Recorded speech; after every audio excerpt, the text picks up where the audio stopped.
अस्सलाम दोस्तों, इन साइड पे मौजूद फ़खर में खुश आमदीद। इमरान खान ने एक मरतबा फिर हुकूमत से इलेक्शन का मुतालबा करते हुए फ़ाइनल कॉल की धमकी दे दी। यानी उनका यह कहना है कि इलेक्शन कराओ, नहीं तो मैं फ़ाइनल कॉल दूंगा। लेकिन फ़ाइनल कॉल वो अभी तक दे नहीं पा रहे। और 25 मई को जिस वक्त इमरान खान साहब ने लॉन्ग मार्च किया था, उस वक्त भी उनका यह कहना था कि मैं 6 दिन के बाद जनाब दोबारा आऊँगा इस्लामाबाद, लेकिन उसके बाद वो दोबारा आए नहीं। अब भी उनका यह कहना है कि मैं फ़ाइनल कॉल दूंगा, लेकिन फ़ाइनल कॉल की अभी तक उनकी तरफ से कोई तारीख नहीं आ रही। अब इसका मतलब ये है इमरान खान साहब का कि उनको फाइनल कॉल के लिए किसी चीज़ का इंतज़ार है कि जनाब ये वाला काम हो जाए तब मैं फाइनल कॉल दूंगा, फलां चीज़ हो जाए तो मैं तब फाइनल कॉल दूंगा। और मुमकिन तौर पर वो किस चीज़ का इंतज़ार कर रहे होंगे। देखें, इस वक्त अगर उन्होंने इस्लामाबाद का घेराव करना है, पंजाब भी उनके पास है, KPK भी उनके पास है, आज़ाद कश्मीर भी उनके पास है, गिलगित बल्तिस्तान भी उनके पास है, और वो इस्लामाबाद का घेराव सरकारी खर्च पर, टिपिकल सरकारी खर्च पर, उनका एक टका नहीं लगेगा। सारे के सारे पैसे जो आएंगे बाहर से वो PTI के अकाउंट्स में जाएंगे।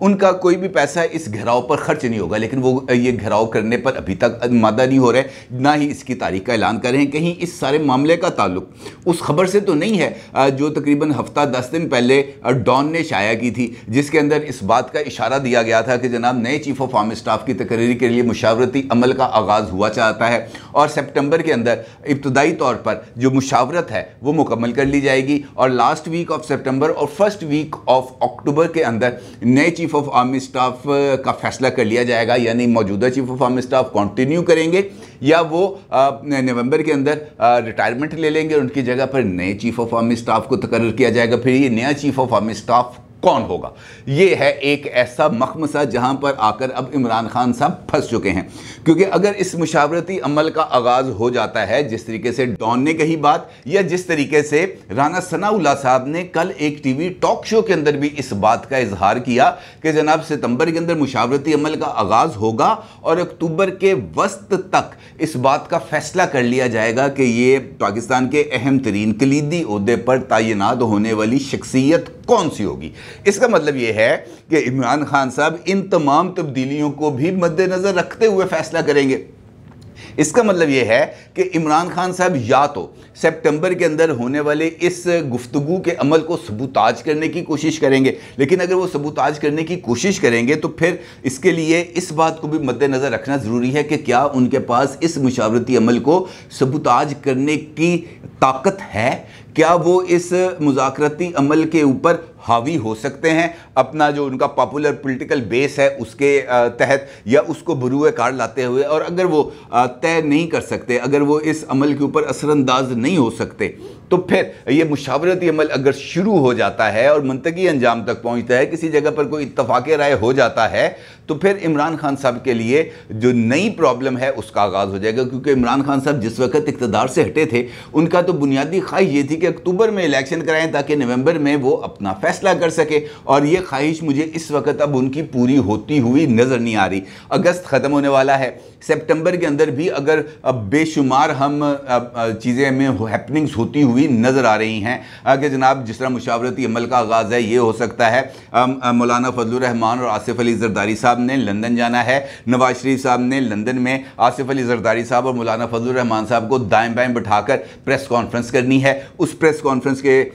में उन्होंने अपनी वतन वापसी की तारीख का ऐलान करना है, जो मुमकिन तौर पर सितंबर ही हो सकती है। अब सितंबर के अंदर ही नए चीफ ऑफ आर्मी स्टाफ के हवाले से गुफ्तगू का मुशावरती अमल का आगाज़ होगा। सितंबर में ही अगर इमरान खान साहब फाइनल कॉल देंगे तो ये बड़ी एक अजीबोगरीब सी सिचुएशन बन जाएगी। लिहाजा मेरी नज़र में इमरान खान साहब अभी फ़िलहाल सितंबर के अंदर किसी किस्म की तारीख देने की पोजीशन में बज़ाहिर मुझे नज़र नहीं आ रहे। हो सकता है क्योंकि पाकिस्तानी पॉलिटिक्स है, कल को कुछ भी हो जाए, लेकिन इस वक्त मुझे इसके इम्कान नज़र नहीं आ रहे। फिर इस सारी सूरत हाल में सवाल ये पैदा होता है कि अगर chief of army staff general Qamar Javed Bajwa साहब तौसीक़ कबूल नहीं करते और वो नवंबर के अंदर अपनी मुकर्ररा तारीख पर रिटायर हो जाते हैं, तो फिर चीफ ऑफ आर्मी स्टाफ कौन होगा। क्योंकि अगर हम देखें जो सीनियरिटी लिस्ट इस वक्त आ रही है सामने, आज से कुछ अर्सा पहले सीनियरिटी लिस्ट मुख्तलिफ थी, लेकिन अब कुछ टेक्निकल वजूहात की बिना पर उसके अंदर तब्दीली कर दी गई है और इस वक्त नंबर 1 पोजीशन पर हैं लेफ्टिनेंट जनरल आसिम मुनीर साहब।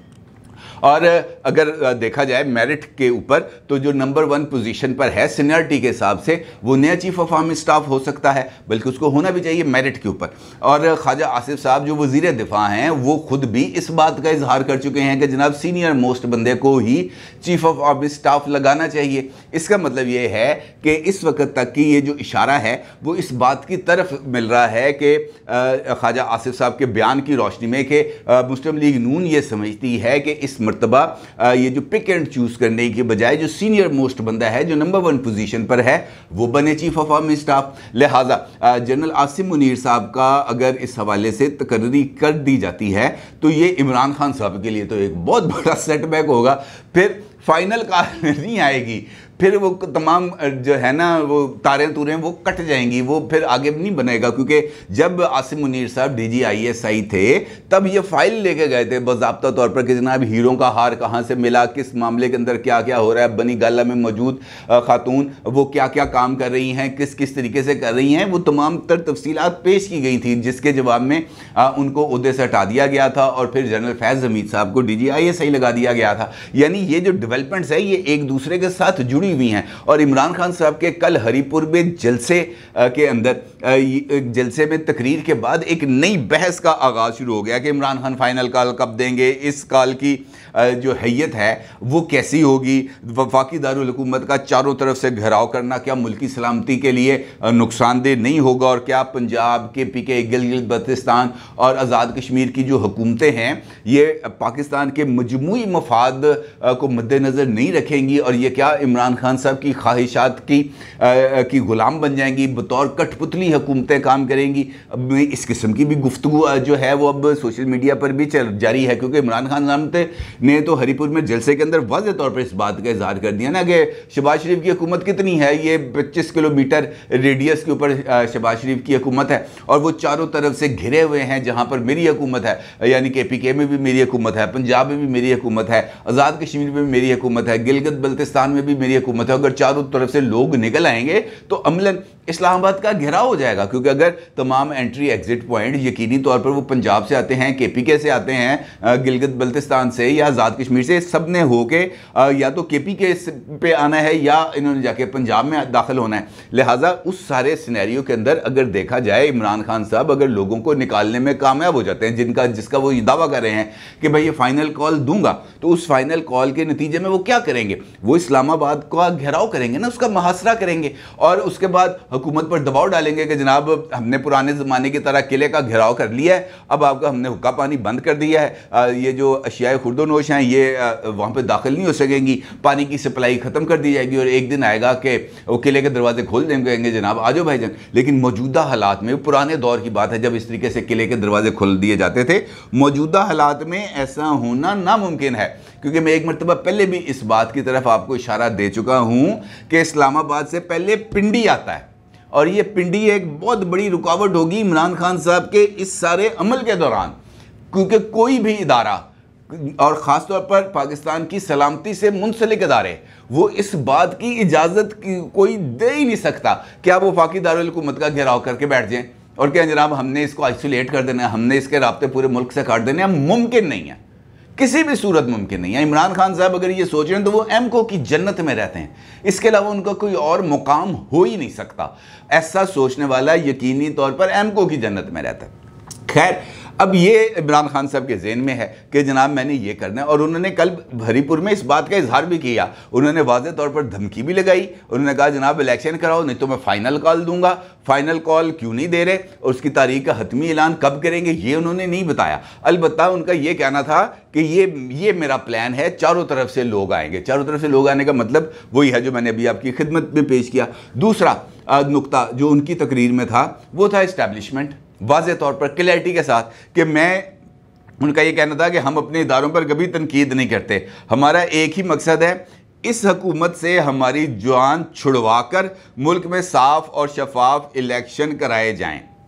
छुड़वा कर, वो कहते हैं कि इस इम्पोर्टेड हुकूमत से हमारी जान छुड़वा कर, कौन छुड़वाए? इदारे छुड़वाएं। इदारों से मुराद क्या है? इस्टेब्लिशमेंट, यानी एक जानिब वो घेराव की बात कर रहे हैं और दूसरी जानिब वो इस्टेब्लिशमेंट से इस बात की दरख्वास्त कर लें, मिन्नतें कर लें, तरले कर रहे हैं कि जनाब मेरी आप इस हुकूमत से जान छुड़वाएं, इलेक्शन कराएं, मुझे लाएं, ये आपका वफादार, आपका सबसे प्यारा बच्चा ये बैठा है यहाँ पर, इसको लेके आएं ताकि फिर मैं हुकूमत कर सकूं और फिर पूरे मुल्क की जिम्मेदारी आपके कांधों पर हो कि आपने कैसे चलाना है, और वो उसका तजर्बा कर चुके हैं। अब इन हालात के अंदर जो मैंने अभी आपके सामने रखे हैं, सिचुएशन बहुत ज़्यादा दिलचस्प होती चली जाएगी। सितंबर हैपनिंग्स का महीना है, इस महीने के अंदर बेशुमार हैपनिंग्स होने जा रही हैं, बेशुमार, और इसी के अंदर तयन कर दिया जाएगा कि क्या होने जा रहा है और फ्यूचर कोर्स ऑफ एक्शन क्या होगा और इसके नताइज कैसे निकलेंगे। इस वक्त तक मेरी नज़र में, अगर मैं सीनियरिटी के हिसाब से देखूं, मेरी नज़र में 99% इम्कानात यही हैं कि जनरल आसिम मुनीर साहब would be the chief of army staff. ये मेरी नज़र में ये है। कल को सिचुएशन बदल जाए, वे को हो जाए, क्योंकि पाकिस्तान है, यहाँ पर बहुत चीज़ें इस ऊपर नीचे होती रहती हैं, लेकिन अगर हमने मेरिट किसी जगह पर बनाना है, अगर जिस तरह हमने सुप्रीम कोर्ट ऑफ पाकिस्तान में एक असूल तय कर दिया कि जी जो सीनियर मोस्ट जज होगा वो ही चीफ जस्टिस ऑफ पाकिस्तान बनेगा,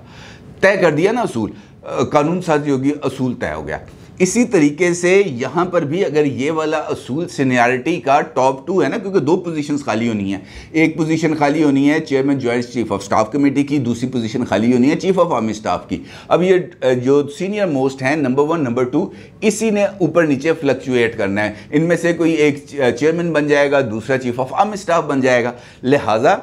ये अगर हम मेरिट के ऊपर चलें, अगर हम वही असूल अपनाएं जो सुप्रीम कोर्ट ऑफ पाकिस्तान में है, जिसका बीबीसी को इंटरव्यू देते हुए ख्वाजा आसिफ साहब ने इजहार किया था कि जनाब हमें ये वाला असूल बनाना चाहिए। अगर हम वैसा ही असूल बनाएं तो फिर ये सारी बहस पाकिस्तान में हमेशा के लिए ख़त्म हो जाएगी कि नया चीफ कौन होगा, और फिर ये किसके साथ है, वो किसके साथ है, फलां कौन है, फलां कौन है, सब ख़त्म। जो सीनियरिटी पे आएगा, सीनियरिटी के असूल पर पूरा उतरेगा, वो बन जाएगा, ख़त्म होगी बात। और इसके साथ साथ इस बात का भी तयन कर देना चाहिए कि नो एक्सटेंशन। आपकी 3 साल की मुद्दत है, 3 साल मुद्दत पूरी करें, ख़त्म बात, नया चीफ आए। नो एक्सटेंशंस, एक्सटेंशंस के आगे एक बहुत बड़ा फुल स्टॉप लगा दिया जाए और कानून साजी के ज़रिए लगा दिया जाए, तो मेरा ख्याल है कि हमारे बेशुमार ना सिर्फ मसाइल हल हो जाएंगे, बल्कि इमरान खान साहब तरह के, बल्कि हमारी तो पॉलिटिकल एलीट तमाम की तमाम इस तरह की हो चुकी है। अब हर एक बंदा इस बात का तरफ कोशिश करता है कि हमारे राब्ते ठीक हो जाएं, हमें ग्रीन सिग्नल मिले, हम फिर आगे चले। इस वाले मामले को भी ख़त्म होना चाहिए। इमरान खान साहब हों, नवाज शरीफ साहब हों, शहबाज शरीफ साहब हों, आसिफ अली जरदारी साहब हों, मौलाना फजलुर रहमान हो, XYZ कोई भी हो, सियासत का मैदान को अवाम की फ्री विल के ऊपर छोड़ देना चाहिए। सियासत जाने, पाकिस्तान के अवाम जाने, क्योंकि पाकिस्तान के पर हक़ हुक्मरानी किसी और के पास नहीं है, सिर्फ और सिर्फ पाकिस्तान की अवाम के पास है। वो जिसे चाहें मसनद इक़्तिदार पर बिठाएं, जिसे चाहें पार्लियामेंट में भेजें, जिसे चाहें कान से पकड़कर उतार दें, ये उनका इख्तियार होना चाहिए, उसके अलावा किसी का कोई इख्तियार नहीं होना चाहिए। और ये जो न्यूट्रलिटी है, ये सिर्फ और सिर्फ इसी सूरत में ही बरकरार रह सकती है जब ये जो हक़ हुक्मरानी है ये हकीकी मानों में अवाम के सुपुर्द कर दिए जाए। फैसला गलत भी हो सकता है, मैं ये नहीं कहता कि अवाम का हर फैसला दुरुस्त होगा, फैसला गलत भी हो सकता है, लेकिन एक नहीं, 2 मरतबा, 3 मरतबा आखिरकार ये फैसले दुरुस्त होना शुरू हो जाएंगे और पाकिस्तान पायदार तरक्की के रास्ते पर चल पड़ेगा। और हमें अवाम को इस बात का हकीकी मानों में मौका देना चाहिए कि वो अपने जो हुक्मरान हैं उनका इंतखाब करें। अपनी राय का ज़रूर इजहार कीजिएगा। आपका बहुत शुक्रिया। अल्लाह हाफ़िज़।